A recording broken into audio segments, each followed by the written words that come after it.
Mesdames, Mesdemoiselles, Messieurs, la France a peur. Le monde a peur. Mais en attendant d'être reconfinés, ce qui nous pend au nez, à la France et au monde entier, certaines personnes, dès dimanche prochain, vont se retrouver confinées dans la cage de l'enfer. Et oui, c'est Hell in a Cell, le dimanche 25 octobre, dans la nuit du dimanche au 25 au lundi 26, donc à minuit pour le kick-off et 1h du matin pour le pay-per-view. N'oubliez pas au passage de reculer vos montres d'une heure dans la nuit de samedi à dimanche, puisqu'à 3h du matin il sera 2h. N'oubliez pas de le faire la veille, parce que sinon vous risquez d'avoir quelques problèmes.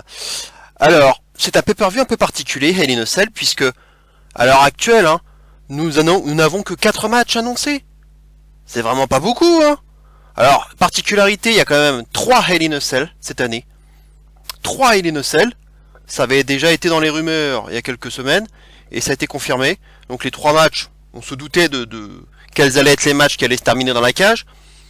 Et on en avait seulement eu un 4ème qui a été ajouté à Raw, là, cette semaine.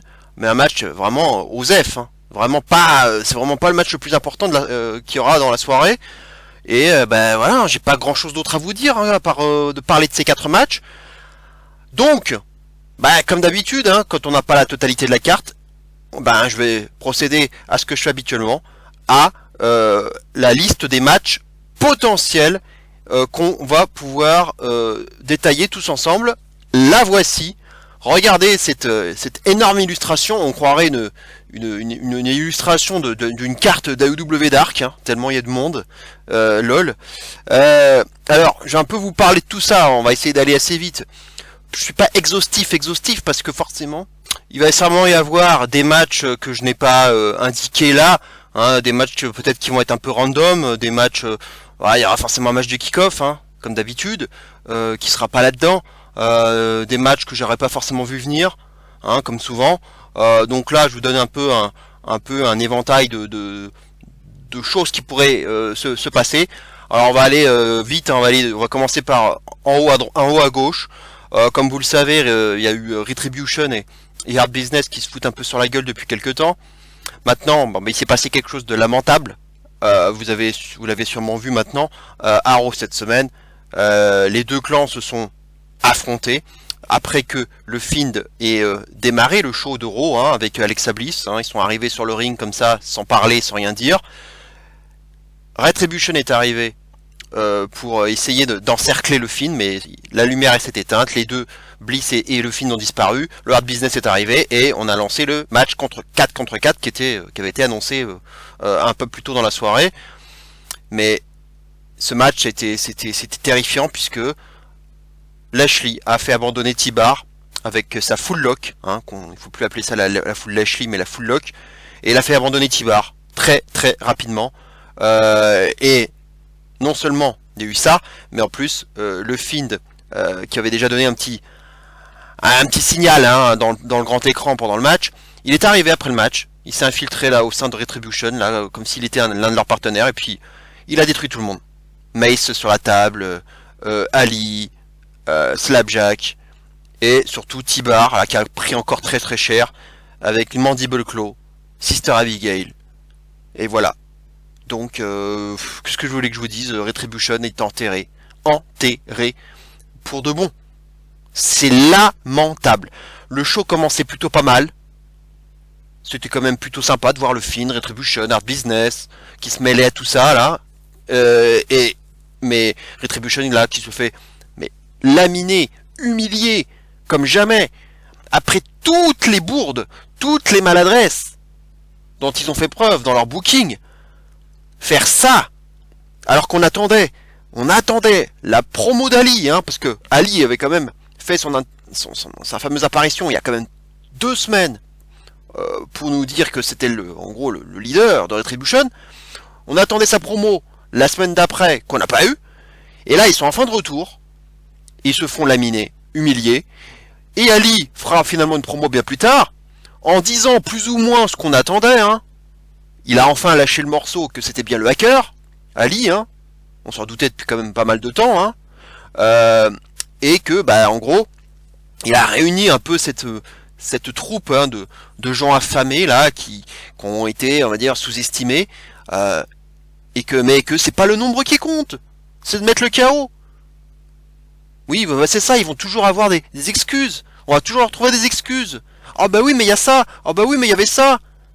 Mais c'est trop tard. Retribution, vous l'avez tué. Cette promo n'a plus aucun sens, elle n'a plus aucun intérêt, et je ne suis plus investi dans Retribution. Terminé.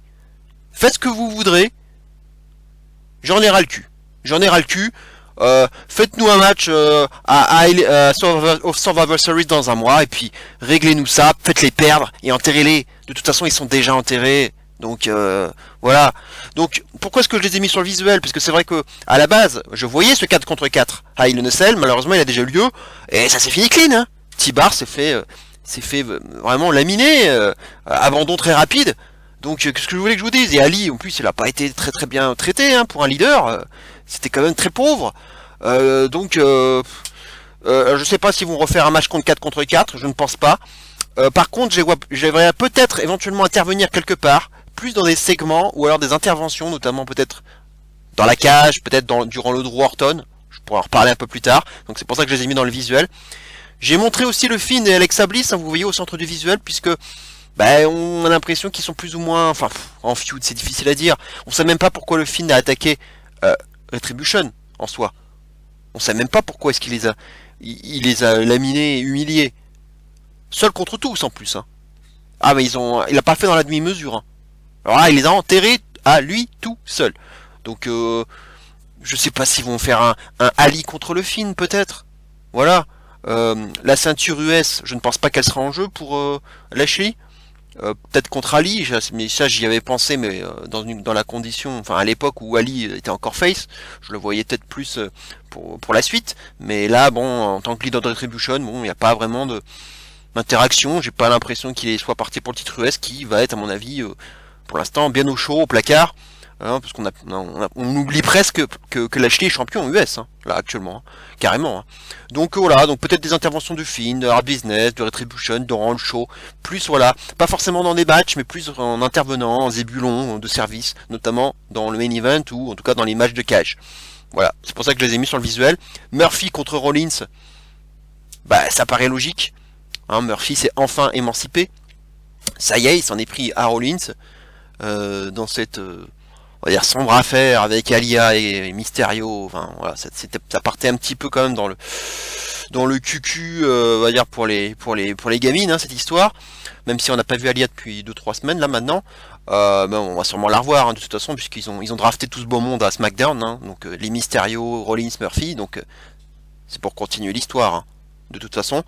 Donc Murphy qui part progressivement vers un face turn, il a proposé de serrer la main de Dominique et de Rey Mysterio, les deux ont refusé, donc pour l'instant il n'y a pas d'enterrement de l'âge de guerre, mais je pense que ça va se faire progressivement, et notamment par l'intermédiaire d'Alia.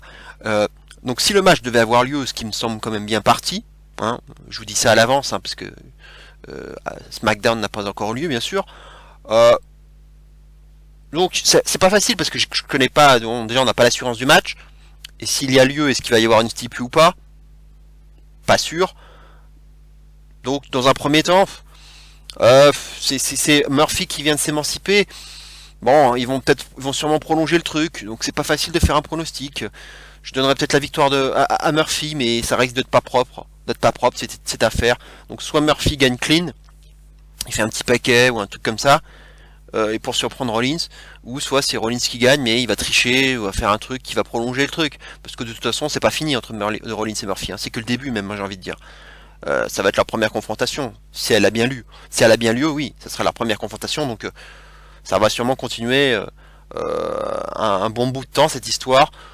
Donc voilà, donc victoire de Murphy, on va dire par surprise, roll-up, un truc comme ça, ou alors victoire de Rollins, plus en trichant, quelque chose qui va protéger un peu les deux au final. Ensuite je propose un Street Profits contre Rudolph, hein, voilà, Rude Ziggler, hein, c'est comme ça que je les appelle, pour les titres de SmackDown par équipe, puisque bon, ils se sont pas vraiment fait chier, hein. Ils ont échangé les New Day et Street Profits dans la draft, et pour régler le problème des ceintures, bon ben ils ont fait le plus simple, hein, c'est qu'ils ont échangé les ceintures. Donc les New Day se retrouvent de champion de SmackDown à champion de Raw, et Street Profits de champion de SmackDown, de Raw à champion de SmackDown. Donc c'est la facilité, hein. Voilà aussi comme on gonfle les palmarès assez facilement. Rude et Ziggler qui ont fait leur retour, ils ont affronté, alors on sait pas pourquoi, mais ils auront affronté coup sur coup les New Day pour les championnats tag team de Raw. Ils auront perdu, et les Street Profits pour les championnats de SmackDown vendredi dernier, sauf que ça s'est terminé en no contest. Ça continue à se bagarrer, on n'a pas écouté les consignes de l'arbitre, et puis voilà. Donc juste pour ça, le fait que ça ne se soit pas terminé clean, je donnerais donc ce rematch pour Hell in a Cell. Voilà, le truc classique. On n'arrive pas à finir proprement juste avant un pay-per-view. On boucle le match dans le pay-per-view. Voilà. Pour les pronostics, je pense que les Street Profits vont conserver. Même si, à chaque fois je vous le dis dans mes vidéos, ça fait beaucoup trop longtemps qu'ils sont champions. Alors maintenant, c'est plus les titres de Raw, c'est les titres de SmackDown, mais bon, peu importe. En tant que champion par équipe, en tout cas de manière générale, ça fait quand même depuis le mois de mars qu'ils sont champions, donc ça fait très long. Mais Rude et Ziggler n'ont pas été encore construits comme une équipe championne. Ils ont perdu contre les New Day, donc ils sont pas non plus crédibles là actuellement. Donc je vais donner la conservation aux Street Profits. En dessous, Keith Lee contre Braun Strowman. Je pense que c'est bien parti, puisque Braun Strowman, il avait débarqué à Raw là, alors qu'il venait de SmackDown. Il avait besoin de compétition, puisque Raw Underground n'existe plus. Donc il s'est retrouvé un peu le bec dans l'eau là. Il s'est adressé à Adam Pearce. Il a dit je vais voir ce que je peux faire. Et puis évidemment, Keith Lee était dans les parages. Lui, il avait envie de le challenger. Et puis il a dit oui, mais bon, ce sera dans un match qui comptera pas. Ce sera juste un match de compétition, enfin un match d'exhibition, pardon. Un match exhibition. Juste parce que Braun venait à ce moment-là de SmackDown, et il est arrivé à Raw, donc ça comptait pas. N'importe quoi. Ça s'est bien sûr terminé pas proprement, hein, puisque comme je vous le dis à chaque fois, Keith Lee c'est Mister DQ, c'est Mister match pas qui se finissent pas clean, quoi. Ils n'arrivent pas à le booker de toute façon, Keith Lee, hein, ils n'arrivent pas à lui faire finir ses matchs proprement, et ça s'est fini en double count out, hein, de double décompte à l'extérieur. Ça s'est envoyé des parpaings, ça s'est pas lancé contre une table à l'extérieur, voilà, contre les murs de LED, etc. Ils ont refait un match normal cette fois-ci. Raw, donc cette semaine, un match simple, depuis Braun Strowman qui a été drafté à Raw, donc cette fois-ci c'était vraiment du Raw contre Raw, et évidemment ils ont fait quelque chose qui me dépasse. De toute façon j'ai eu deux gros coups de colère dans cet épisode de Raw. C'est bien sûr l'enterrement de Retribution dès le début du show en plus, le traitement de Keith Lee, quoi, qui essuie donc sa première défaite après un low blow bizarre. D'ailleurs, il était à quatre pattes, Braun Strowman, puisqu'il est en train de vendre ses côtes, puisqu'il avait déjà pris très très cher par Roman Reigns dans le SmackDown précédent avec beaucoup de coups de chaise, donc il a vendu un peu ses côtes. Bon, voilà, pourquoi pas. Et du coup, il était à quatre pattes, et puis il s'est relevé, et puis il a donné un coup de boule dans les coucougnettes, là, Keith Lee, et il a enchaîné derrière avec un simple big boot au haut de la poitrine pour s'imposer, et en plus, il y a eu un petit dégagement juste à temps. Donc l'arbitre, il voit pas qu'il y a eu un dégagement de Keith Lee. D'ailleurs au ralenti on a vite coupé, hein, on n'a pas montré le ralenti jusqu'au bout, hein. Donc je pense que j'ai bien peur que ce soit un botch. Keith Lee donc qui en plus non seulement essuie sa première défaite dans le main roster, et en plus sur un simple big boot. Alors ok, t'as un low blow avant, mais c'est nul à chier. C'est nul à chier. On n'arrive pas, je vous l'avais dit, à finir des matchs proprement avec Keith Lee. On a l'impression qu'ils sont un peu embêtés, parce qu'ils se disent peut-être oh oui, mais le public va mal réagir si on le fait perdre clean comme ça, machin. Et puis ils étaient peut-être embêtés en plus que c'était avec Braun, parce que ah ouais, mais c'est quand même un big man, il faut pas trop non plus faire perdre, le décrédibiliser. Tu parles, le gars, c'est une carpette, le gars. Le gars il passe pour un con en plus contre le Finn à SummerSlam, hein, en arrachant le tapis là. Il se prend 2 Sister Abigail, et puis terminé, il perd sa ceinture. Il se fait laminer par par Roman Reigns. Et là, il se fait encore laminer par Roman Reigns dans le dernier SmackDown. Il se prend plusieurs coups de chaise. C'était vraiment la prostituée de Roman Reigns, quoi. C'était lamentable, Braun Strowman, là, ce qu'il est devenu. C'est n'importe quoi. Et le gars, il revient à Raw. Le Monster Among Men, mon cul. Il gagne en trichant. Et derrière, Keith Lee se venge avec un gros coup de pied dans les burnes. Et en lui donnant quelques mots du genre ouais, tu t'en es pris à la mauvaise personne là, j'aime pas qu'on prenne des shortcuts, qu'on prenne des raccourcis comme ça.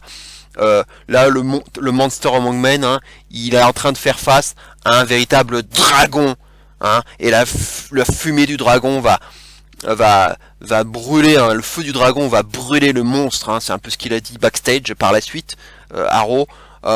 Donc on sait très bien que c'est pas terminé, hein, vu la fin entre ces deux hommes. Donc pareil, un peu comme Street Profits contre Rudolph, je verrai bien un match aussi à Hell in a Cell. Profitez-en pour faire un DQ, parce que là j'en peux plus, quoi. J'en peux plus des DQ, des comptes à l'extérieur, des merdes. Finissez ça, faites un match normal et faites gagner Keith Lee cette fois-ci. Faites gagner Keith Lee, bordel de merde. Parce que là j'en peux plus. Keith Lee qui était quand même carrément arrivé directement dans le main event, hein, quand même, hein, avec Drew et Orton. Et puis là, il se retrouve après dans la mid-card. Il a squashé Andrade. Et puis après, il se retrouve avec Braun, quoi. On sait plus quoi faire. On ne sait déjà plus quoi faire de Keith Lee. C'est lamentable. On va passer à côté. Hein, Jax et Baszler, hein, qui voulaient de la compétition. Hein, c'est un peu comme Braun aussi. Et puis là, bon, il y a eu 3 équipes qui sont arrivées à Raw, là. Riot Squad, donc qui avait été drafté à SmackDown, bon, elles sont arrivées là. On était à Raw, mais bon, on va dire que ça passe, puisque c'est les championnes, les titres par équipe féminin, ça navigue de brand en brand, hein, donc pourquoi pas. Riot Squad, la nouvelle équipe des Team Blondes, la Team Blondasse, Dana Brooke et Mandy Rose, et donc une équipe assez invraisemblable entre Lacey Evans et Peyton Royce, donc 2 filles qui ont été maintenu pour Peyton Royce et drafté pour Lacey Evans du côté de Raw.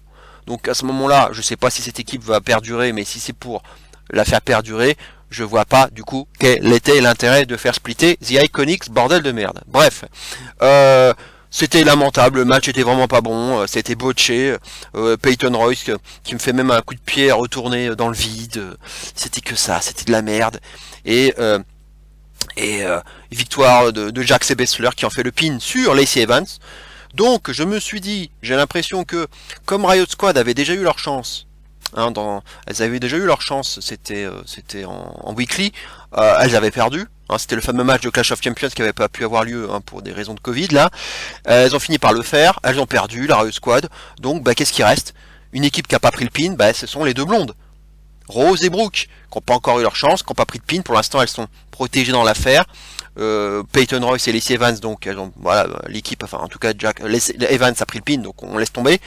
Donc voilà, c'est pour ça que je les ai mis sur le visuel. Donc la team Blondasse contre Jax et Baszler pour les titres féminins de SmackDown. Victoire, conservation de Jax et Baszler, même si elles continuent de se foutre un peu pas sous la gueule, mais se lancer des petites piques, hein, toujours un peu pareil, hein, voilà.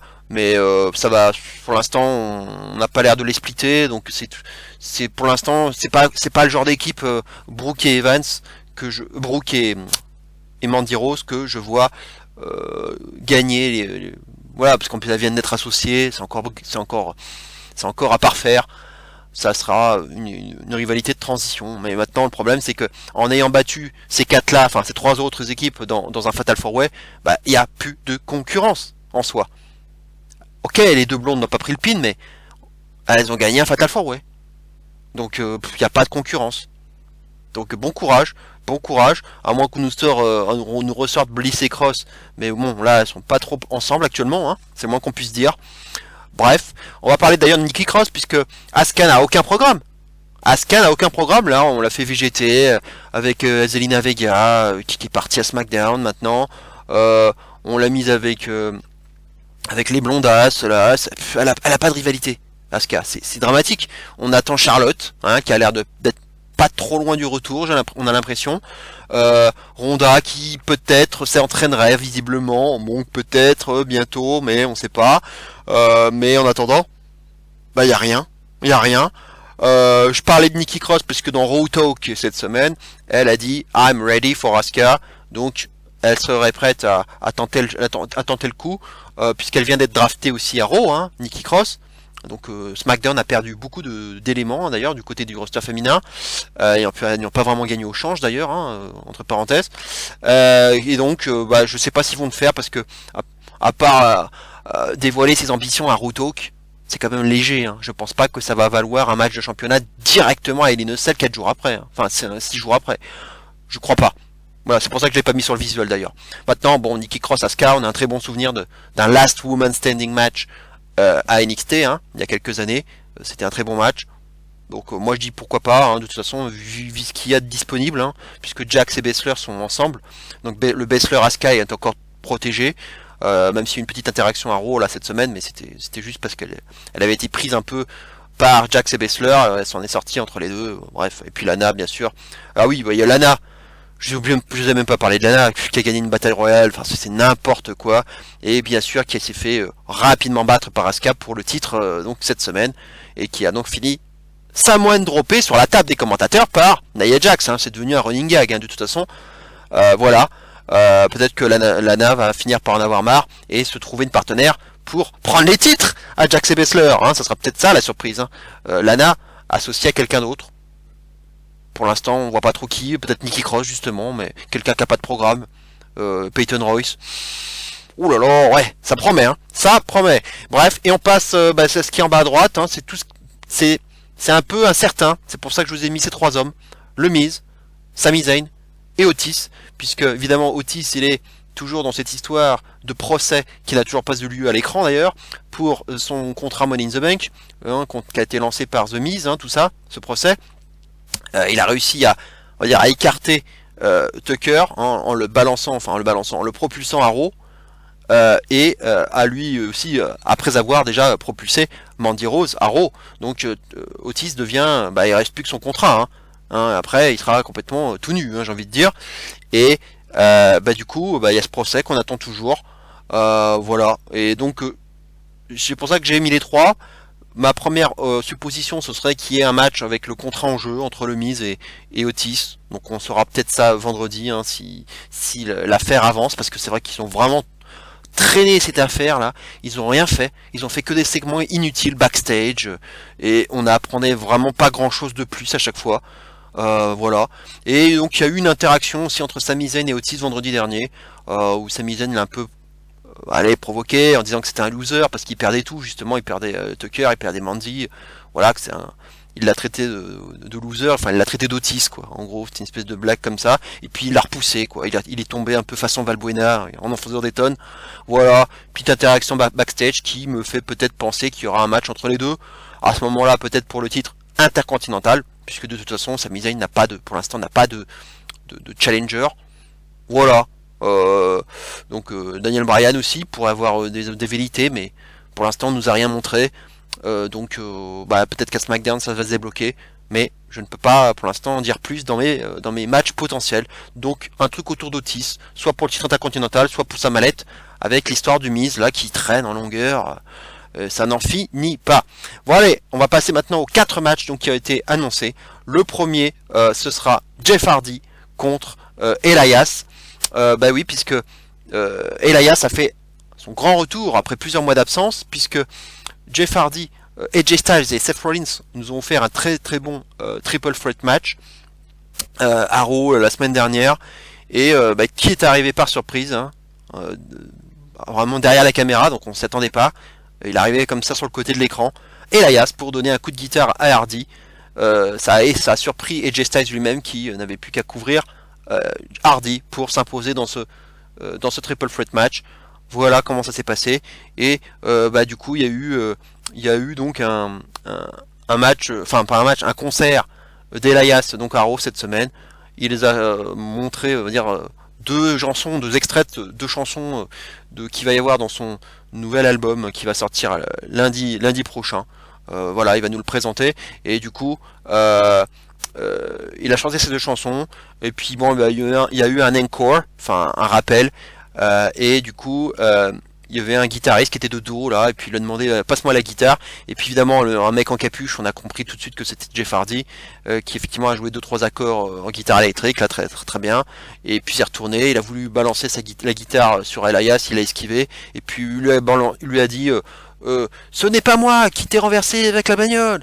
Donc voilà, on nous fait ressortir du placard une vieille storyline qui date de plusieurs mois, qu'on pensait morte et enterrée. Et ben non, hein, parce que malgré bah oui, parce que finalement Elias s'était fait renverser par une voiture. On avait vu à l'époque Hardy qui était bourré, qui s'était retrouvé dans un jardin là, plusieurs mètres derrière. Euh, voilà, et ils avaient retrouvé son permis dans la bagnole, bref, enfin voilà, c'était la fameuse affaire qui avait permis de, de mettre à l'écart Elias puisqu'il devait se faire opérer, hein, ça c'était dans la vraie vie, et on nous avait raconté, hein, en tout cas c'est Hardy qui l'avait dit, hein, d'après les rapports, les signalements, que c'était un barbu rouquin, hein, un homme avec des cheveux roux et un barbu qui avait fait le coup. Hein, sauf que bah évidemment il y avait que Sheamus qui pouvait faire ça, puisque Sami Zayn à l'époque il était bloqué au Canada, enfin il était plus là, hein, à ce moment-là, il avait pas encore fait son retour. Il y avait que Sheamus qui aurait pu faire ça à l'époque. Maintenant bon bah Sheamus il est à Raw, il était propulsé à Raw, Elias, Hardy aussi, donc bah, sur le principe oui il y a toujours Sheamus qui peut être coupable, mais va falloir nous expliquer pourquoi, et puis surtout on va pas nous rebalancer une feud entre Hardy et Sheamus, vous savez, ils nous ont fait une longue feud avec l'alcool et compagnie. Alors, nous refaites pas l'histoire de l'alcool, s'il vous plaît. Arrêtons avec Hardy et l'alcool. Stop, stop, stop.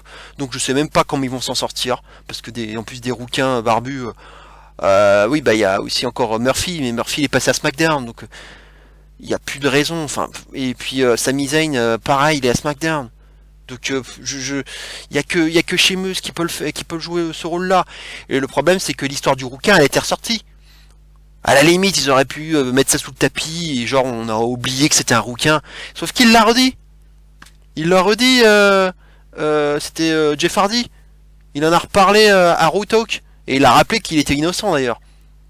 Donc voilà. Il a reparlé du coup du rouquin. Donc il dit que c'est Sheamus qui a fait le coup. Donc bah ouais, on va pas faire une feud entre Elias et Sheamus. Deux heels, non mais je sais pas comment ils vont s'en sortir dans l'histoire. Bref, le match en tout cas il est officiel et je vais donner la victoire à Elias, puisque Elias vient de faire son retour. Ça va être son premier match me semble-t-il, hein, oui, son premier match depuis son retour. Et puis je pense surtout à son concert, enfin pas son concert mais sa promotion, la promotion de son album, hein, qui va avoir lieu donc lundi prochain à Raw. Donc je pense que ce sera plus impactant, plus facile de faire, de se pavaner comme ça au lendemain d'une victoire en pay-per-view pour ensuite promouvoir son album. Vous voyez le truc? Je pense que ça s'écrirait plus facilement. Voilà, dire j'ai battu Jeff Hardy, machin, voilà. Et puis bon, bah Hardy interviendrait, hein, évidemment, hein, parce que c'est pour ça, je pense que c'est pas sûr que le match se termine clean. Hein, je pense. Le match va pas forcément se terminer clean, victoire d'Elias, mais voilà, ils vont continuer de toute façon ils vont continuer la feud puisque c'est quand même, on va dire entre guillemets une grosse storyline, hein, qu'ils avaient quand même faite, hein, puisqu'ils veulent reprendre quand même l'histoire de l'accident de voiture, donc je pense que ils sont partis à nouveau pour prolonger ce truc qui vient à peine de reprendre, hein. Donc voilà, donc ça va pas se finir forcément clean, parce que si c'est Hardy qui gagne, ça va pas être simple de dire de faire genre je vais promouvoir mon album après une défaite. Non, mais je trouve que ça passe pas bien comme ça, dans ce sens-là. Donc je donne victoire à Elias, mais ça sera peut-être un peu protégé parce que ça sera pas forcément très clean dans un match qui me hype zéro. Mais zéro. Ça me donne vraiment pas envie ce match, hein. Ça va être, pour l'instant en tout cas, c'est vraiment la plus petite affiche de la soirée et j'espère que ça va pas durer très longtemps. Bref, allez, maintenant on va passer tout de suite au match suivant. Match de championnat féminin de SmackDown entre Bayley et Sasha Banks. Ça y est, on l'a ce putain de match en Hell in a Cell. On l'a. Bah je suis content. Hein, je vous l'avais annoncé il y a un mois. Je vous avais dit bon bah là il fallait absolument ce match. Surtout après la fin de Clash of Champions. Donc avec le retour de Banks qui attaque Bayley. Voilà, on était lancé vers la voie royale pour le Hell in a Cell match. Ils l'ont fait, tant mieux. parce que là j'en pouvais plus d'attendre. On nous a collé Nikki Cross là dans les pattes de Bayley encore une fois. Finalement, pour cause de Covid, elle a pas pu se présenter. Et bon, ils ont fait autrement. Asuka a bien voulu jouer les dépanneuses hein, pour combattre 2 fois d'ailleurs dans la soirée. Bon, bah ça s'est fini en DQ. Et donc Banks est intervenu, coup de chaise. Il y avait des coups de kendo stick. Voilà, bon, mais c'était un petit segment quoi. Hein, c'était rapide. Et on est parti là-dessus. Enfin. Il n'y avait pas de choix, hein. De toute façon c'était évident, hein. C'était évident. Le contexte, hein. Donc là on va parler des SmackDown qui ont suivi Clash of Champions, hein. Donc il y a Sasha Banks qui arrive sur le ring, elle dit que bon bah que Bayley n'est qu'une lâche, hein, une lâche qui avait juste besoin d'elle, hein, qui s'est servi d'elle, le temps de regarder le titre quoi, le temps de garder le titre. Et que l'a utilisé, elle s'est servi d'elle donc pour devenir la championne au plus long règne hein, dans l'histoire de SmackDown. Donc Banks sait très bien que Bayley voilà n'était pas là ce soir-là parce qu'elle a peur d'elle tout simplement. Et du coup bah qu'elle vienne la semaine prochaine et ce sera l'annonce Bayley contre Sasha Banks pour le titre féminin de SmackDown. Grosse surprise puisque du coup on nous annonce un match de championnat dans un weekly à SmackDown donc ce qui est une idée absolument dégueulasse, mauvaise au possible. Je veux dire c'est pas possible d'avoir un build-up aussi long, un match qui était vraiment teasé jusqu'à la gueule pendant pas loin d'un an, hein, des mois et des mois, tout ça pour avoir un match entre elles dans un weekly, alors que le pay-per-view arrivait 15 jours après. C'est n'importe quoi. Gardez-le nous au frais pour Hell in a Cell, ça n'a aucun sens de faire ce match en weekly. C'est n'importe quoi déjà, ça m'énervait. D'ailleurs, bah, lorsqu'on voit ça, on se dit bon bah en fait, d'ailleurs, Nikki Cross, elle aura jamais eu son match au final. Hein. Elle l'a pas eu à Clash of Champions et pas pour cause de Covid, mais finalement elle aura même pas eu sa revanche, hein, puisqu'en plus elle aura été draftée à Raw d'ailleurs par la suite. Hein. On l'a appris il y a quelques jours. Donc bon, Cross, ça se sera bien fait arnaquer dans l'histoire. Donc ensuite, bon bah Sasha Banks elle retire sa minerve. Hein. Elle dit que quand elles seront face à face et qu'il y aura personne hein, pour Bayley, hein, bah cette dernière n'aura aucune chance. Bitch. Voilà, c'était la promo qu'elle avait faite. Au SmackDown suivant, bon bah il y a le match qui a lieu. Hein. On se doute que ça va pas durer très longtemps, qu'il y aura pas non plus, que ça va sûrement y avoir une fin de merde. Et tant mieux, parce qu'effectivement très rapidement, bah, Bayley prend une chaise et puis elle frappe Sasha avec, hein, disqualification du coup. Heureusement. C'était une fin très logique, très prévisible, hein, surtout que maintenant la chaise est devenue la meilleure amie de Bayley. Hein, maintenant, elle traîne toujours avec cette chaise maintenant. Elle a remplacé Sasha par cette chaise. Donc heureusement que le match n'est pas très long, parce qu'il faut quand même nous donner envie pour Hell in a Cell. Mais sur le principe, là, je reste encore très chafouin par rapport au fait d'avoir planifié ce match avant Hell in a Cell. C'est n'importe quoi. Après le match, hein, donc il y a Bayley qui continue quand même d'attaquer Banks, mais Sasha du coup prend le dessus et la frappe avec la chaise à son tour. Hein. Bayley ensuite s'en va. Et puis plus tard dans les coulisses, il y a une promo de Banks hein, qui dit que Bayley est une lâche et que si elle veut l'en faire, eh ben elle l'aura. Et donc elle annonce un Bayley contre Sasha Banks à l'intérieur de la cage à Hell in a Cell. Donc pour le titre, on s'en doutait bien évidemment. Et on en revient donc au dernier SmackDown hein, de ce vendredi dernier, donc qui était un segment signature de contrat.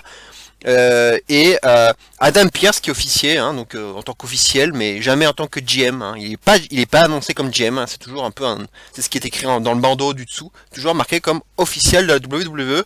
Donc qui dit qu'elles savent hein, ce qui est en jeu, hein, bien sûr. Banks signe rapidement le contrat. Elle dit qu'elle attendait ce moment depuis longtemps. Bayley dit qu'elle va en avoir fini avec Banks hein, pour continuer son règne le plus long, hein, et qu'elle a commencé seule. Et du coup Banks s'énerve. Bayley dit que Banks est juste jalouse, que Banks a attendu pour se retourner contre elle hein, pendant tout ce temps. Hein, mais du coup Bayley elle a préféré prendre les devants hein, parce qu'elle savait très bien que Banks allait la lui faire à l'envers, donc elle a préféré l'attaquer avant hein, voilà, elle voulait être plus intelligente que Banks hein, tout simplement. Banks dit que en fait elle réplique, elle dit que si elle voulait se retourner contre Bayley, elle l'aurait fait bien avant hein, elle dit les amis ne se trahissent jamais. Hein, et lorsque Bayley était délaissée à NXT là à l'époque, alors que les trois autres Four Horsewomen, hein, on se rappelle, elles étaient déjà dans le main roster. Bayley c'était la dernière des Four Horsewomen à être encore à NXT. Et ben lorsque Bayley était là encore à NXT, et ben qui c'est qui lui a passé un coup de fil, hein? Moi, Sasha Banks. Et que et quand elle a remporté le titre féminin d'Euro, c'était qui c'est qui l'a aidé? Sasha Banks. Et titre par équipe, pareil. Et donc elle dit, bah félicitations, hein, t'es devenue la championne de SmackDown avec le plus long règne, hein, de tous les temps. Mais qu'elle se rappelle de qui l'a aidé à chaque fois, hein. Rappelle-toi, hein. Bah c'était moi, hein.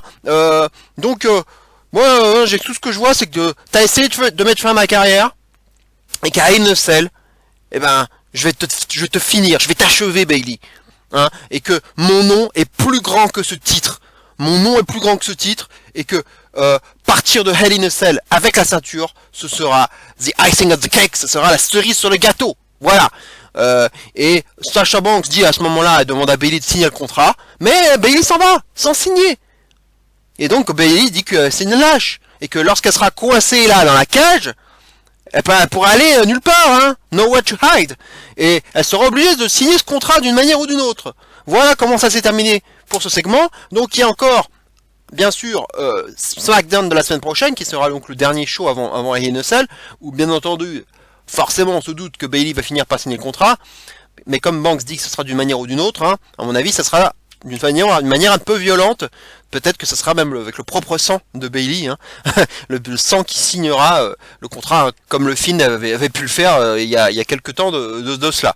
Alors il faut quand même noter que Banks a affronté quand même toutes les Four Horsewomen en Hell in a Cell. Donc on peut dire qu'en quelque sorte Banks est Triple Crown, Triple Crown Hell in a Cell partie lutteuse, hein, contre les Four Horsewomen, puisqu'effectivement elle a déjà affronté Charlotte, elle a déjà affronté Becky Lynch et donc va affronter Bayley. Donc c'est la seule à avoir fait ça. À noter quand même qu'elle a perdu contre Charlotte, elle a perdu contre Becky. Donc est-ce qu'on va dire jamais 203? On verra bien, mais c'est tout à fait possible. Mais peut-être que justement, ils vont peut-être arrêter avec la malédiction. Et donc justement, bon, on va passer au pronostic. Moi, je pense que Sasha Banks va le faire. Elle va prendre le titre parce que c'est pour moi l'histoire qui s'écrit comme ça depuis le début. Hein, ça fait des mois et des mois, hein, quand on voyait les deux copines avec Sasha Banks qui avait pas cette ceinture, Bayley qui l'avait, elle la ziotait, voilà, elle avait des vues dessus, elle la touchait, parfois elle la prenait, lorsque Bayley faisait des matchs, elle l'avait autour d'elle. Enfin, on sentait très bien entendu qu'elle la voulait cette ceinture. Jusqu'à on attendait juste que ça pète pour lancer ça. Hein, et que les deux s'affrontent enfin pour cette ceinture. Voilà, maintenant ça va être fait. Donc le build-up est très très long.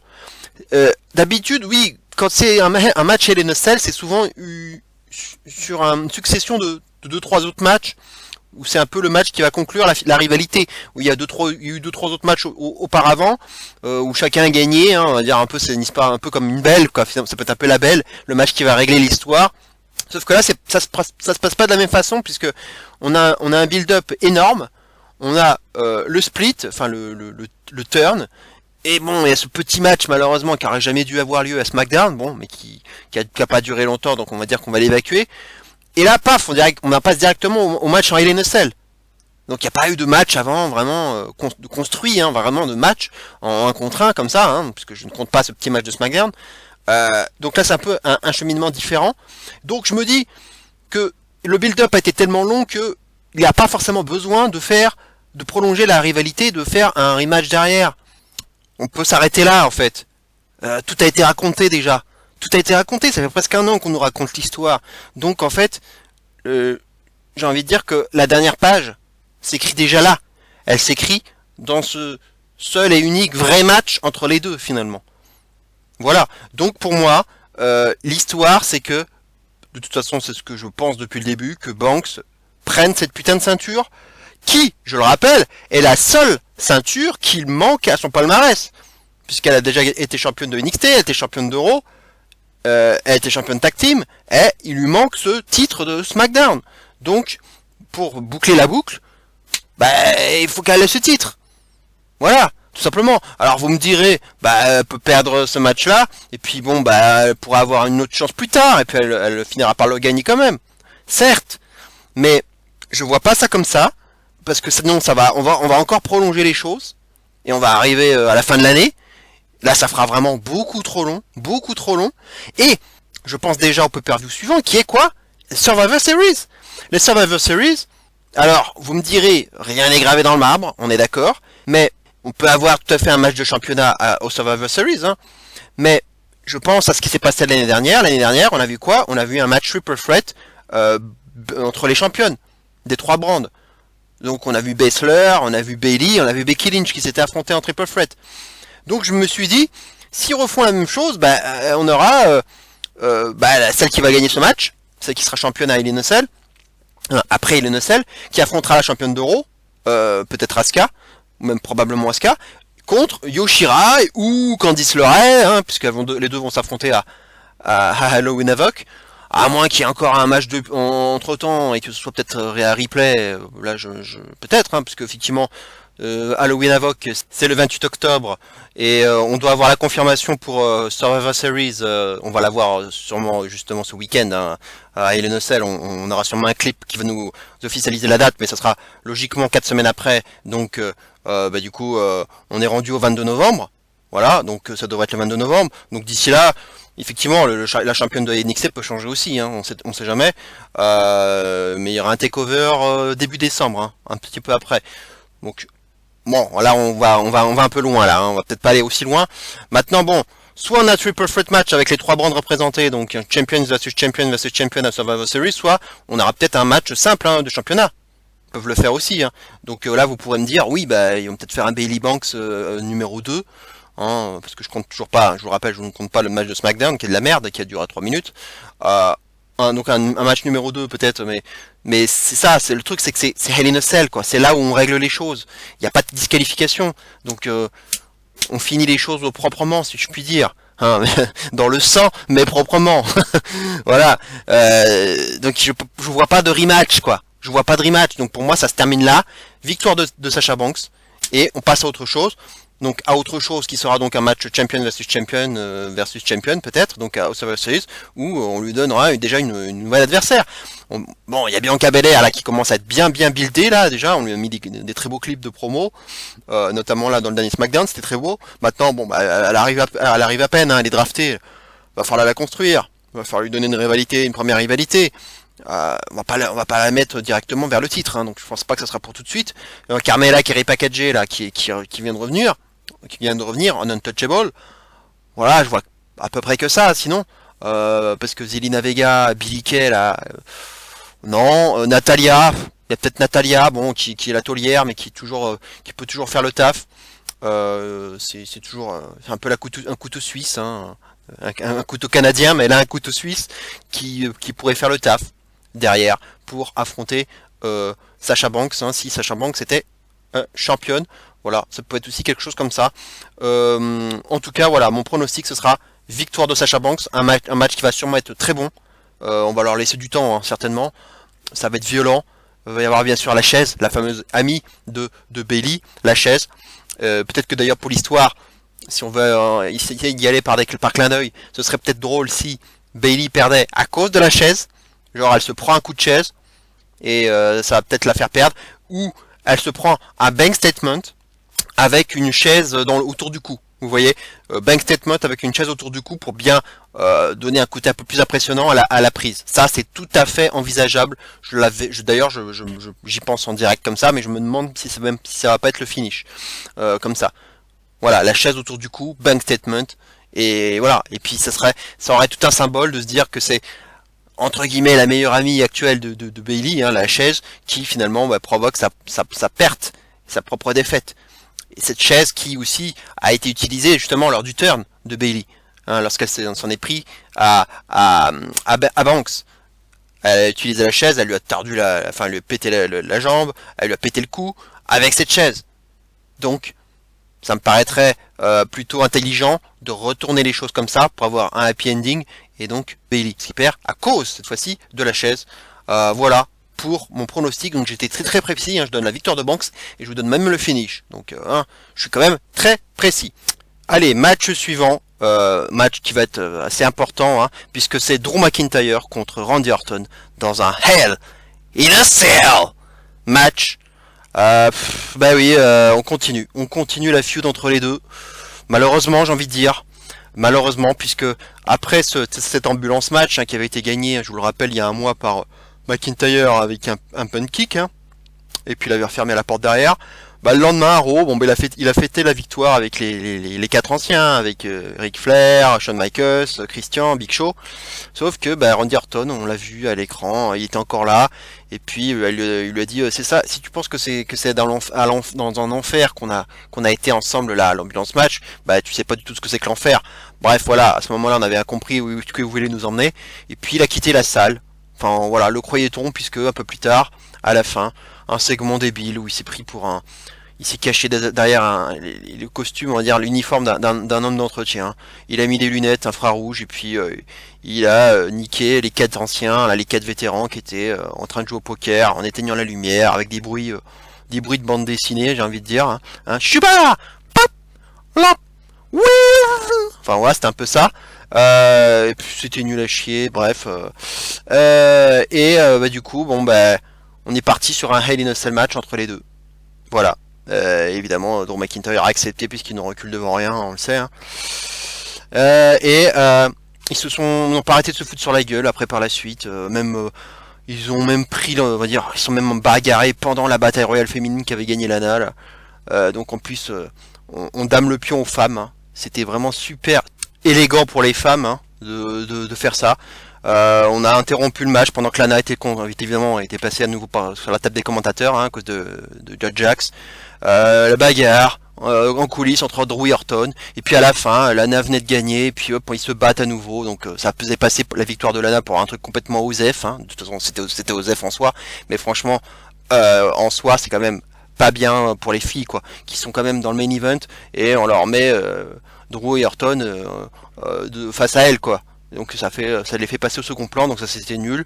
Et puis bon bah hier, il y a eu une petite promo pour finir le show de Orton sous la cage, hein, pour dire que c'est quand même, déjà Drew McIntyre, ça va être son premier Hell in a Cell match de sa carrière, et ça va déjà faire le huitième match pour Orton, puisqu'il nous rappelle qu'il a quand même été dans la cage. Quand même hein, avec le World Strongest Man, hein, Mark Henry, avec le Celtic Warrior Sheamus, avec Jeff Hardy, avec Daniel Bryan, 2 fois avec John Cena, et il rappelle aussi qu'il a quand même réussi à gagner le respect du Deadman, de Taker. Donc voilà, il rappelle un peu tous ces faits, tout ce qu'il a pu faire dans la cage. Et il dit que en fait, on dit que dans le Hell in a Cell, on y laisse quelque chose. Mais moi j'y ai pas laissé quelque chose, au contraire, moi j'ai gagné quelque chose, je me suis amélioré à chaque fois en fait. Voilà ce qu'il dit. Et Drew McIntyre est arrivé, et puis alors d'une manière un peu bizarre, la cage était fermée, enfin la porte était verrouillée, il avait, je sais pas pourquoi, mais il savait qu'il y avait une pince qui était cachée là. Bref, il a trouvé la pince, il a coupé le verrou, et il est rentré, et le show s'est terminé comme ça. Voilà.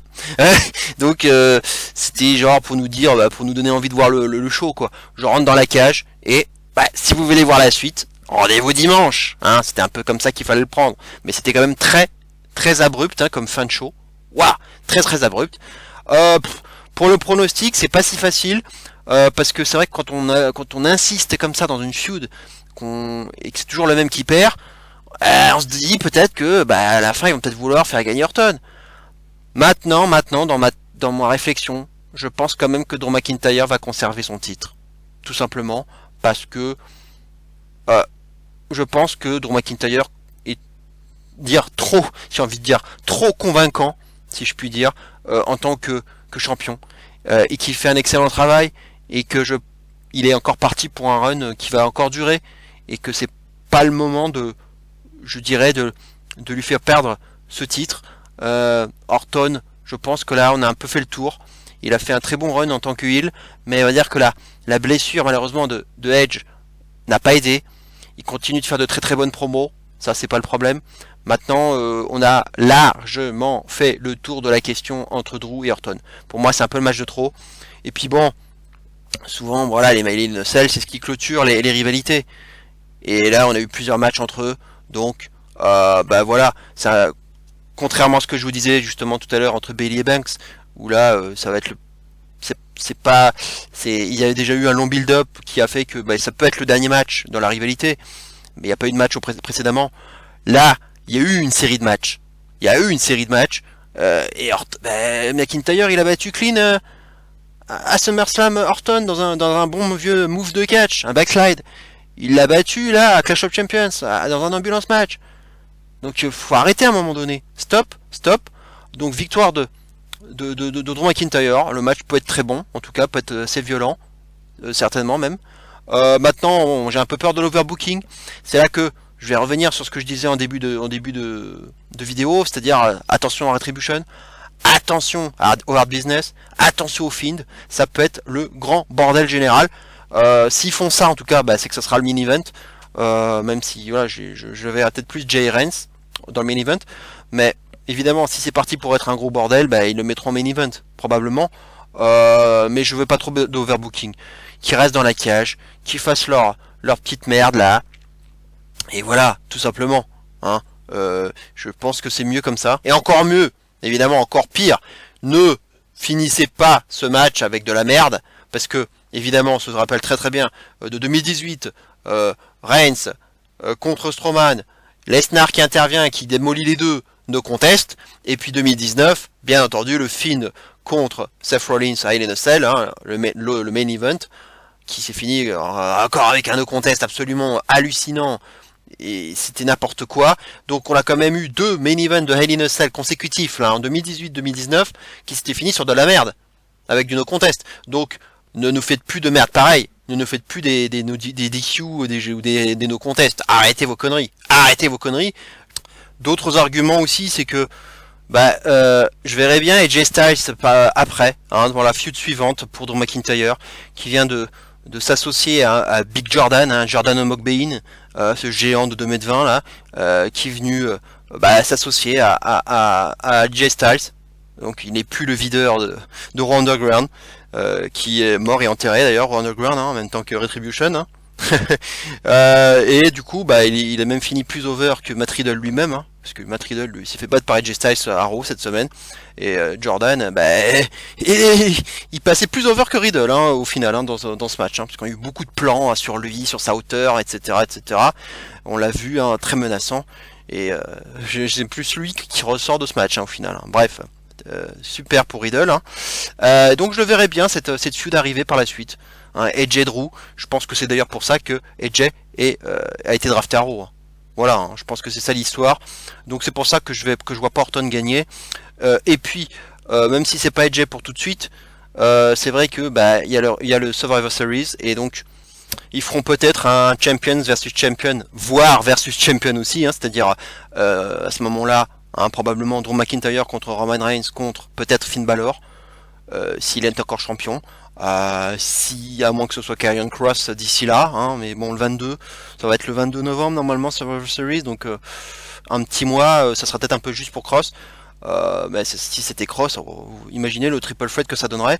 Mais en tout cas, voilà, Drew McIntyre, je pense que il a envie d'affronter Reigns, donc ça peut être pas mal, hein, un Drew Reigns, hein, champion versus champion, ça donnerait envie pour les Survivor Series. Donc encore un argument pour dire que Drew va conserver son titre. Voilà.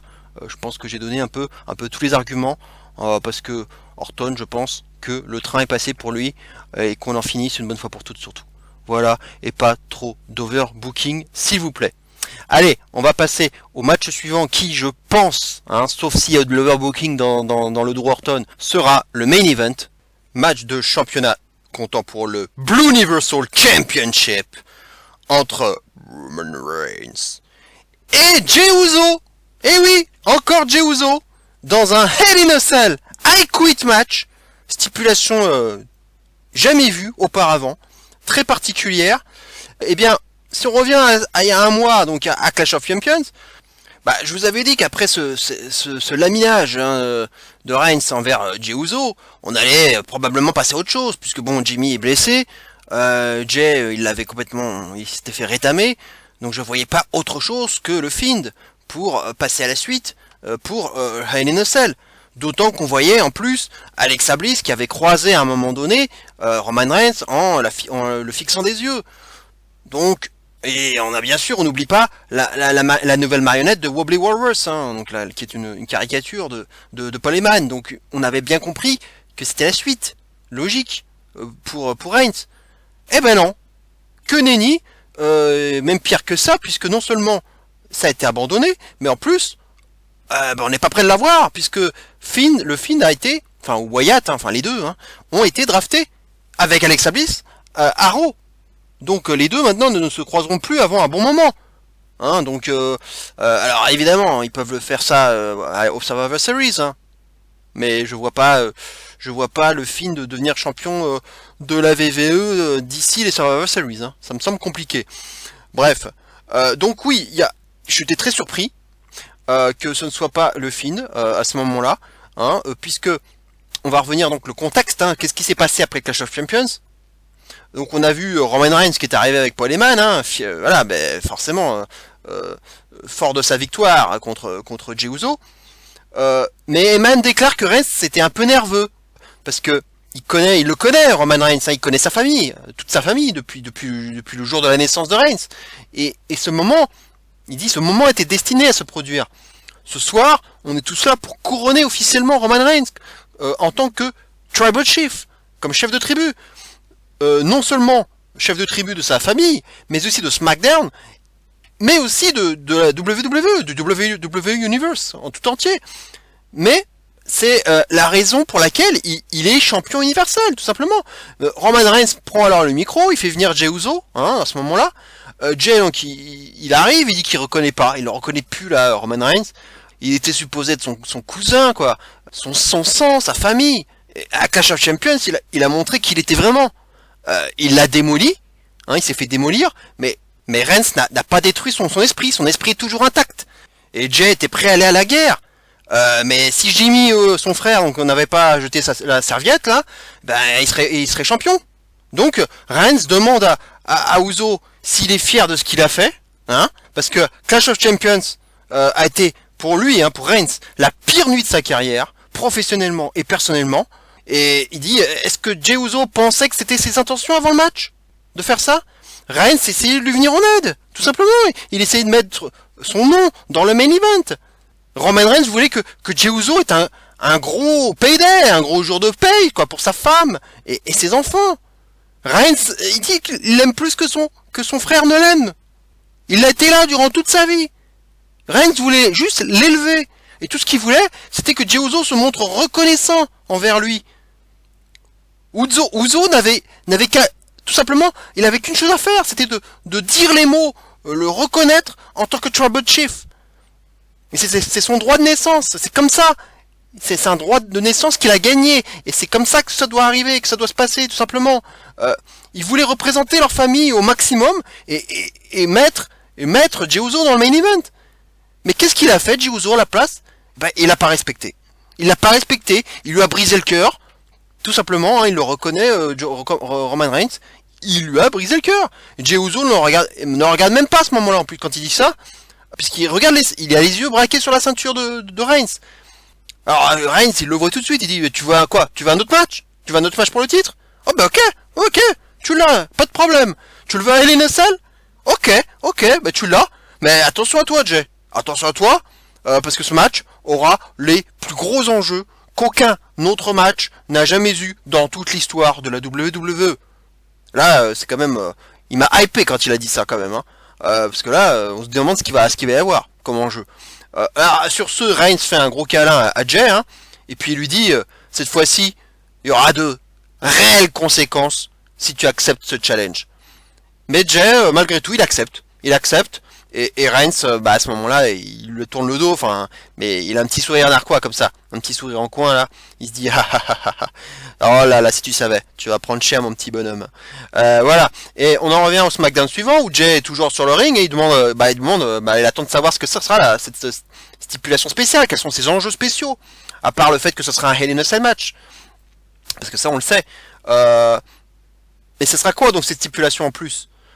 Il propose à Reigns de venir, mais Paul Heyman, bon bah lui il est sur l'écran géant, il lui demande d'arrêter, hein, d'obliger le Big Dog à être à un endroit, à telle heure quoi. Le champion fait ce qu'il veut. Hein, à ce moment-là, il y a Reigns qui prend la parole et puis il dit que bah, lorsqu'ils étaient enfants, son père et son oncle hein, avaient l'habitude de dire de ne croire en rien dans ce business, à part ce que vous entendez et à ce que vous voyez. Ce qu'il vient de voir, il peut le croire.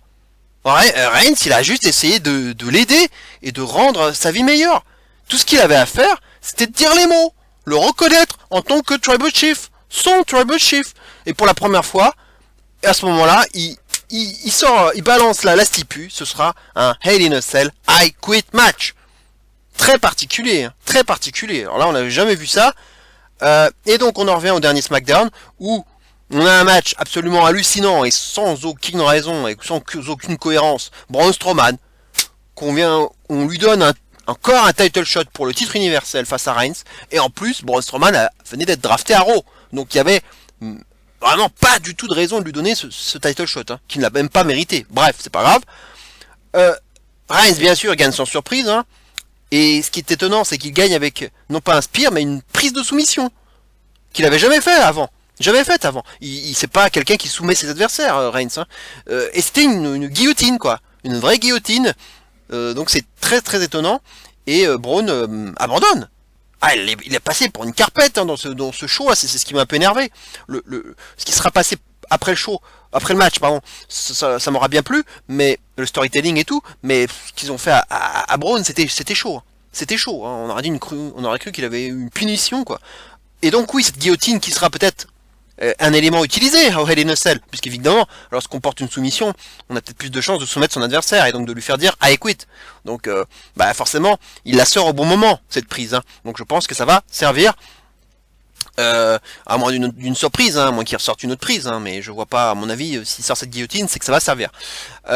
Et donc après le match, on a Jey Uso hein, qui arrive, Roman Reigns qui regarde Jey là, et puis il regarde en même temps Braun qui est sur le ring là. Et puis bon, Reigns porte un autre spear sur Braun, quoi. Il passe pour une carpette. Roman alors demande à Jey de ramener son cul, quoi. Alors que Braun là, il a du mal à respirer, quoi. Et donc Jey se pointe. Paul Heyman donne une chaise à Roman. Roman dit à Jey, c'est comme ça qu'on bouffe et qu'on prend soin des générations dans notre famille. Si je suis pas au top, je peux pas faire ça. Alors je te donne une autre chance. Si je peux faire ça à Braun, imagine ce que je peux te faire à toi. Donc à ce moment-là, Roman Reigns donne encore des coups de chaise à Braun, là, plusieurs fois. Alors les arbitres essayent viennent sur le ring et puis lui demandent d'arrêter, quoi. Il repousse les officiels, et Roman, il frappe encore Braun, là, avec la chaise. C'est la vraie prostituée à ce moment-là, de Reigns, quoi. Hein, Braun, le pauvre, il prend cher. C'est ça qui m'a déplu, quoi. Bon, Jey, à ce moment-là, il vient quand même sur le ring. Roman laisse tomber la chaise. Il dit que, il veut que Jey comprenne qu'il lui a foutu la honte là. Il lui a foutu la honte une fois, donc à Clash of Champions, en ne le reconnaissant pas comme le Tribal Chief, il lui a foutu la honte. Voilà. Et il a besoin de se prouver à lui-même. Jey, il faut qu'il se prouve à lui-même. Donc le fait que tu essaies d'aller au même niveau, d'être au même niveau que moi, ça n'a absolument pas de sens. Aucun sens. C'est ça qu'il lui dit. Il dit je t'aime toujours. Hein? Alors prouve-le et voilà, balance cette chaise. Enfin, il y a cette chaise qui est par terre là. Frappe Braun avec à ce moment-là. Prouve que t'es de la famille, quoi. Et là, il donne un petit coup de pied sur la chaise. Là, il la donne à Jey. Et là, il se retourne. Il lui offre son dos là. Il lui offre son dos. Jey qui prend la chaise. Donc Jey finalement, il n'y arrive pas. Il balance la chaise par terre. Et Roman sourit. Et Jey à ce moment-là, il balance un coup de poing à Roman. Et il lui porte même un super kick. À ce moment-là, Jey récupère la chaise et là il frappe quand même Roman avec dans le dos, hein, en même temps qu'il dit You love me, I love you too, I love you too. Il le frappe comme ça avec la chaise, c'est assez drôle. À ce moment-là, Jey est retenu par les officiels et puis Roman frappe. Il a eu le temps de se relever, de récupérer et puis frappe Jey il l'achève avec un Superman Punch et Roman dit c'est ta dernière chance. Et puis le SmackDown donc se termine comme ça. Voilà donc les dernières nouvelles, on va dire, dans cette storyline. maintenant, je vais revenir à la stipulation, parce que, voilà, bon, je vais faire mon petit instant auto-satisfaction, on va dire, hein. Mais je veux juste vous repasser un petit extrait de ce que j'avais dit lors de ma review de Clash of Champions, donc il y a à peu près un mois, par rapport à la stipulation. Je vous laisse ce petit extrait. Mais c'est vrai que le match était un peu monté, j'ai eu l'impression de voir un peu un I quit match. Un I quit match où, justement, pour gagner le match, il fallait que, enfin en tout cas pour Reigns, il fallait que il prononce ses mots, et que Jey Uso prononce les mots. Ok, I acknowledge you. Ok, je te reconnais comme le chef de tribu. Et comme ça, il gagnait le match. Et c'est là que je vous disais que ça ressemblait un peu à un I quit match. Et j'ai pensé tout de suite au match, un vieux match entre Bret Hart et Bob Backlund. C'était un submission match. Et bah il y avait Owen Hart qui était aussi qui était dans les parages. Il était dans le coin de Bob Backlund. Hein, il était heel, hein, Owen Hart. Et il y avait le British Bulldog qui était dans le coin de Bret Hart. Donc c'était aussi une storyline familiale, puisqu'il y avait aussi les parents de Bret Hart. Et finalement, Owen Hart avait réussi à obtenir des parents, de ses propres parents, à ce qu'il, notamment de sa mère, Helen Hart, qu'elle jette l'éponge directement sur le ring et pour arrêter le match. Et comme c'était familial aussi, ça m'avait vraiment beaucoup rappelé ce match. Donc voilà hein, ce que je disais. Hein, donc j'avais eu le nez creux, hein, je pense. Hein, peut-être que du coup, c'était peut-être déjà ce match de Clash of Champions, c'était déjà une préparation du futur I Quit match qui allait avoir lieu à Hell in a Cell. Hein. Mais c'est vrai que c'était déjà l'impression que j'avais eu il y a un mois. Hein, donc j'ai quand même eu, donc, comme je disais, le nez creux. Maintenant pour le pronostic, bon évidemment, hein, franchement, c'est comme je vais redire la même chose que le mois dernier, hein, victoire de Roman Reigns bien entendu. Et ça c'est pas le problème, j'ai envie de dire. C'est même pas de savoir qui va gagner, parce que c'est pas là que réside le suspense, c'est de savoir finalement le scénario, comment ça va se passer.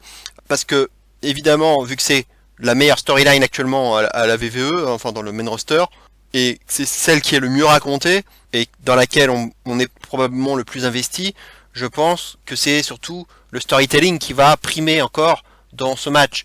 Maintenant, évidemment, j'ai pas envie que ça se fasse de façon trop similaire à celle de Clash of Champions que j'avais trouvé beaucoup trop long.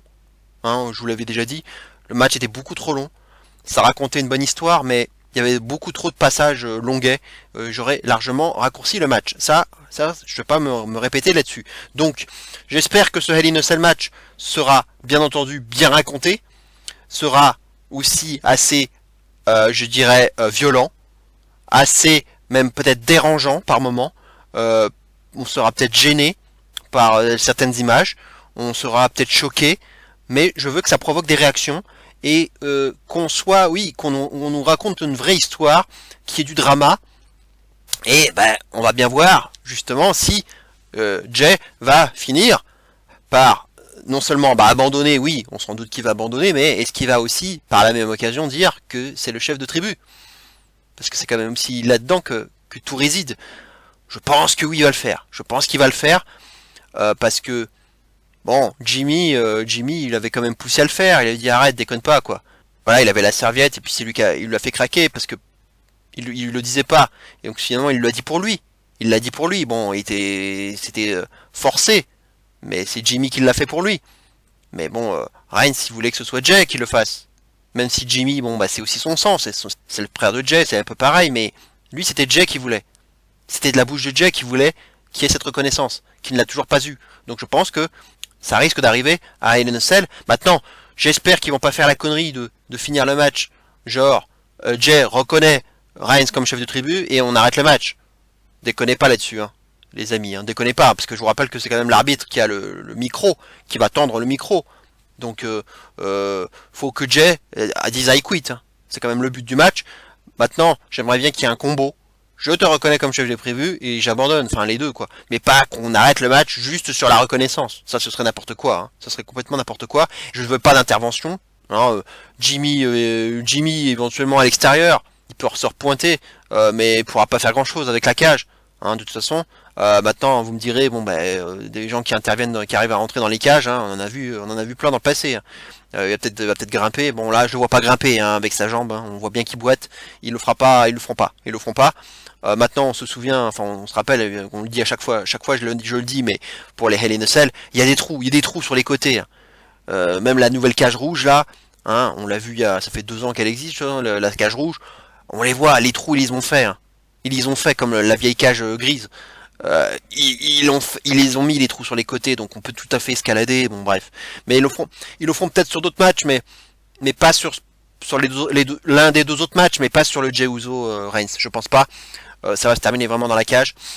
Voilà, donc je veux vraiment une grosse histoire, un gros storytelling, et puis surtout du drama, et voilà, qu'on porte des prises vraiment dures, et puis bon, il y a cette guillotine, je pense qu'il va l'endormir complètement, il va gagner comme ça, je pense. Cette nouvelle prise, s'il l'a sortie à SmackDown, c'est pas pour rien. Et puis ça va très très bien avec la stipulation du I Quit Match, justement une prise de soumission. Donc je pense qu'il va complètement le soumettre. Il a réussi à le faire sur Braun. Il a fait soumettre Braun. Donc imaginez Jay, ça va être pire. Donc il va lui porter cette guillotine. Il va complètement tomber dans les vapes. Mais attention, parce que s'il tombe dans les vapes, le piège, c'est que s'il tombe dans les vapes, il pourra plus rien dire, Jay. Il pourra pas dire allez, j'abandonne. Ah oui, attention. Faudra pas être trop con non plus dans l'histoire. Hein. Attention. Alors à moins qu'il y ait une bouteille d'eau planquée sous le ring et qui verse de l'eau pour le réveiller et lui dit maintenant tu vas me dire j'abandonne. Ouais bon, là je vais peut-être un peu loin dans l'histoire, mais on sait jamais. Mais bon voilà, victoire de Reigns. Je veux une très très belle histoire parce que ça peut être vraiment peut-être le show stealer. Donc j'attends vraiment. Mais pas, ça conclura pas l'histoire samoane puisque je pense qu'effectivement le Rock a de bonnes chances de passer un petit peu plus loin, un peu plus tard dans l'histoire. Mais au moins qu'on arrête avec Jay là et qu'on l'achève, qu'on le mette à l'hôpital quoi. De toute façon, Jimmy, il est pas de retour avant, d'après ce que dit son frère, il sera pas de retour avant janvier-février 2021. Donc de toute façon, Jay va plus servir à rien là. Hein, et voilà. Donc vous pouvez le blesser gravement là, et puis il reviendra pour le besoin de la storyline un peu plus tard. Donc quand Jimmy sera de retour. Voilà, et puis ça fera une nouvelle équipe en plus, ce qui sera pas du luxe. Hein, pour SmackDown, voilà, une autre équipe. Ça serait bien d'avoir une petite équipe de plus. Voilà, on aura Jimmy et Jay en parfaite forme, et puis on relancera la storyline samouraine un peu plus tard. Voilà. Bref. Et puis bon, toujours pareil dans l'optique de Survivor Series, peut-être qu'ils vont faire un Drew McIntyre contre Reigns, parce que Drew McIntyre avait dit récemment qu'il aimerait bien affronter Reigns. Donc c'est peut-être pour ça aussi que Drew, je pense, risque de conserver son titre aussi à INSL, et Reigns bien sûr aussi, et que les deux vont s'affronter. Maintenant, ils vont peut-être aussi ajouter le champion NXT pour faire un triple threat. Ça sera peut-être du coup Finn Balor, hein, ou un autre, hein, on verra bien d'ici là, qui sera champion. Ça ferait une belle affiche en tout cas. Hein, si c'était Finn Balor contre Drew contre Reigns, ce serait une putain d'affiche. Maintenant, voilà, rien ne dit que ça se fera, hein, puisque je vous rappelle comme que l'année dernière, le titre universel avait été défendu entre Bray Wyatt et Bryan pour le titre universel. Rey Mysterio avait affronté Lesnar pour le titre WWE. Donc pareil, hein, il n'y avait pas de match Raw contre SmackDown, hein, ni contre NXT. Et Cole avait affronté Pete Dunne pour son titre NXT. Donc les trois titres majeurs avaient été défendus en 1v1 quoi. Donc il n'y avait pas eu de match triple threat. Hein, pour le coup. Donc ça peut ne pas arriver cette année non plus, hein, mais ils peuvent le faire aussi. Donc voilà, on sait pas comment ils vont faire ça. Maintenant oui, Reigns contre Drew, hein, un champion heel contre un champion face en plus, deux mecs qui ont un gros physique, voilà, forcément ça s'écrit quoi, ça donne envie, un Reigns contre Drew McIntyre, les deux champions. Voilà, donc voilà quelque chose qui peut arriver, mais on a vu aussi dans le dernier SmackDown que Goldberg était dans le Thunderdome, là, dans les petits murs d'images. Ils l'ont évidemment bien mis en avant, hein, juste au centre, hein, à peu près de l'écran, pendant que Reigns affrontait Strowman. On a vu Goldberg, et effectivement, alors ça donne pas envie, mais malheureusement, effectivement, on se souvient bien sûr qu'à WrestleMania, les deux auraient dû s'affronter. Reigns aurait battu Goldberg, hein, pour le titre universel, et puis évidemment, on sait ce qui s'est passé, Reigns a déclaré forfait. Donc c'est le match qui n'a finalement jamais eu lieu. Il y a eu du build-up, mais le match n'avait jamais eu lieu. Donc ils vont peut-être reprendre le truc. Alors quand? Si oui, quand? Peut-être. Bah non, je pense pas à Survivor Series. Voilà, quoique ils peuvent le faire à Survivor Series. Hein. Ils sont pas obligés de faire un match SmackDown versus Raw ou NXT. Hein. Ça peut être un match. Oui, bah oui, ils peuvent le faire tout simplement. Hein. Dans un match normal. 1v1 comme l'année dernière, comme ce que je vous disais tout à l'heure. Donc ils peuvent faire un Goldberg Reigns là, puisque Survivor Series c'est quand même un Big Four. Donc ça peut être une belle affiche, une affiche, oui, de Big Four. Parce qu'après, bon, on arrive après à quoi? À TLC, Royal Rumble, bon, Royal Rumble éventuellement, ça remonte un peu à loin là. Enfin après je sais pas, hein, on sait pas où en est Goldberg dans sa condition physique, etc. Après il a fait son quota de match. Je crois il devait battre, se battre déjà, enfin avoir 3 combats, il me semble-t-il, 2 ou 3 combats. Il les a fait. Donc ouais, voilà, je crois il aura peut-être un dernier combat à faire cette année dans son quota. Donc il va peut-être le faire hein, cette année, hein, parce que Goldberg là, évidemment, ça pourrait s'écrire. Maintenant, ça va servir à rien. On sait très bien que contre Goldberg, ça sera un match de 5 minutes, pas plus, et Reigns va l'achever pour continuer encore à faire grandir sa domination et le rendre encore plus invincible, on va dire. Parce que c'est vrai que s'il arrive à démonter en moins de 5 minutes, ou maximum 5 minutes Goldberg, voilà, ça donnera quand même une certaine prestance à Reigns, on va dire. Hein, tout, évidemment, sans tenir compte de son âge, etc. Hein. Mais bon, on sait bien à la VVE, Goldberg, ça reste Goldberg, quoi. Ça reste une icône. Donc évidemment, il bat une icône comme Goldberg, qui reste quand même un gars quand même assez fort, physiquement. Voilà, donc effectivement, s'il arrive à le battre, ça peut faire quelque chose. Voilà, donc là, je m'avance un peu dans la suite des opérations, mais en tout cas, voilà, Reigns va gagner, évidemment. Et je pense que la storyline Samoan peut être mise entre parenthèses, une fois que Jay ira à l'hôpital. Parce que là aussi, ça peut aussi se terminer comme ça. Hein. Jay sera dans un état lamentable au point qu'il finira peut-être sur une civière. Jimmy va arriver, il va aller voir comment il va, et peut-être que Reigns à ce moment-là va peut-être même s'en prendre à Jimmy. Alors attention quand même, parce que Jimmy est blessé de façon légite, hein. Donc il va peut-être pas non plus pouvoir trop le blesser, enfin en tout cas trop toucher à lui. Hein. En général, on touche pas trop aux hommes blessés. Hein. En général, on fait en sorte de faire attention hein, quand on est vraiment blessé. Mais il peut faire quelque chose comme ça, hein, un post-match assez dramatique. Voilà, il détruit complètement Jay, il renverse la civière, Jimmy arrive, on verra peut-être Rikishi à ce moment-là, enfin bref, on peut aller très très très loin dans le storytelling, mais je pense qu'on peut faire une parenthèse dans l'histoire samouraïne, on passera à un rival suivant, Goldberg, ou alors on passe au Survivor Series, il affrontera Drew McIntyre, voire Balor en plus, comme ça mettra tout entre parenthèses dans les storylines, et on gagnera du temps, et on passera à TLC. Mais bon, TLC, aussi, c'est en décembre, on aura le temps d'en reparler. Voilà ce qu'on pouvait dire donc sur la preview de Hell in a Cell. J'espère que cette vidéo vous plaira. Je vous invite bien sûr, comme d'habitude, à vous abonner à ma chaîne si vous ne l'avez pas encore fait, à liker hein, au plus grand nombre et de partager auprès de tous ceux que vous connaissez. Hein, si vous avez des proches qui aiment le catch et qui aiment un peu en savoir plus sur les storylines, ce qui se passe, le pourquoi du comment, pourquoi tel ou tel lutteur pourrait gagner, hein, avoir des explications un peu plus détaillées que sur d'autres chaînes notamment, venez m'écouter. Voilà, c'est ici on parle vrai, hein, voilà, sans chichi, sans langue de bois, on dit les choses. Quand elles sont bien, on les dit aussi, et quand elles sont pas bien, on pousse des coups de gueule, voilà. Comme j'ai pu faire un petit peu aussi dans cette vidéo, hein. Coucou à Retribution, hein, et coucou à Keith Lee, coucou à Matt Riddle, hein. Coucou aux challengers d'Asuka, coucou aux challengers de Jax et Bessler, hein. Hein, elles sont où? Bref, voilà, on peut continuer longtemps comme ça. Hein. En tout cas, on se retrouve pour la review probablement mardi au plus tard, peut-être lundi, sinon mardi au plus tard. Si c'est mardi, ça sera peut-être plus tard dans la journée. Enfin bref, on verra. En tout cas, ça va arriver relativement vite.